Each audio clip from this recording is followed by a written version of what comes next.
ডিম তো ছুড়লাম না, ডিমের অমলেট দিলাম।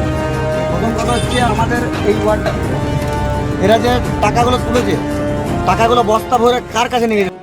এবারে ডিম ছোড়া না, ডিমের অমলেট খাইয়ে অভিনব প্রতিবাদের প্রক্রিয়া দুর্গাপুরে। জমির পাট্টা পাইয়ে দেওয়ার নামে সাধারণ মানুষের কাছ থেকে টাকা নেওয়ার অভিযোগকে কেন্দ্র করে দুর্গাপুরের 41 নম্বর ওয়ার্ডে অভিনব প্রতিবাদের ঘটনাকে কেন্দ্র করে চাঞ্চল্য ছড়ায়।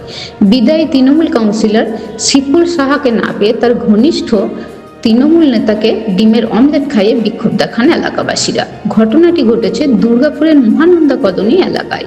স্থানীয়দের অভিযোগ, প্রায় 4 বছর আগে মহানন্দা কলোনির বীরভানুপুর এলাকায় বহু মানুষের কাছ থেকে সরকারি জমির পাট্টা পাইয়ে দেওয়ার আশ্বাস দিয়ে টাকা সংগ্রহ করা হয়েছিল।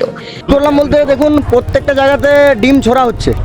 আমরা ডিম ছুড়লাম না, দাদাকে ডিমের অমলেট দিয়ে সম্বর্ধনা দিলাম। দাদা ডিমের অমলেট খেতে খেতে যেন আমাদেরকে সঠিক উত্তরটা দেয়, তাই দাদাকে জিজ্ঞাসা করলাম যে দাদা কীভাবে তোমরা টাকাটা বস্তা মাধ্যমে শিপুল স্যার পার্টি অফিসে পাঠাতে, না আমাদের সাধারণ মানুষ থেকে টাকা তোলা হয়েছে, সেই টাকা যে কাজের জন্য বলা হয়েছিল পাট্টা এবং পাট্টার কাজের জন্য পাঠানো হয়েছে। তাই দাদাকে অমলেট খাওয়াতে খাওয়াতে জিজ্ঞাসা করলাম, তো দাদা বললেন যে আমি তো সেই উত্তরটা দিতে পারবো না, আমাদের যে প্রাক্তন পৌরপিতা আছে আমাদের শিপুল সাহা, সেই উত্তরটা দেবেন। তো উনি তো উত্তর দিতে পারলেন না। কত টাকা কালেকশন হয়েছে টোটাল? মিনিমাম তাও আমাদের ওয়ার্ড থেকে 20 থেকে 25 লাখ টাকার মতো তোলা হয়েছে। শুধু আমাদের 262 নম্বর বুথে নয়, বীরভানপুরে 3টে বুথ আছে।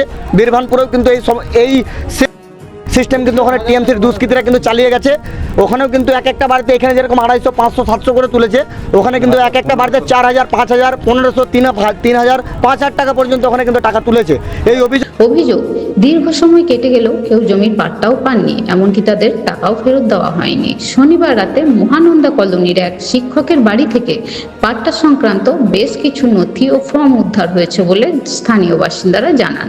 তাদের অভিযোগ, ভোটের ফল প্রকাশের পর পরিস্থিতি প্রতিকূল বুঝে কিছু তৃণমূল নেতা ওই ফর্মগুলি সেখানে রেখে চলে যান।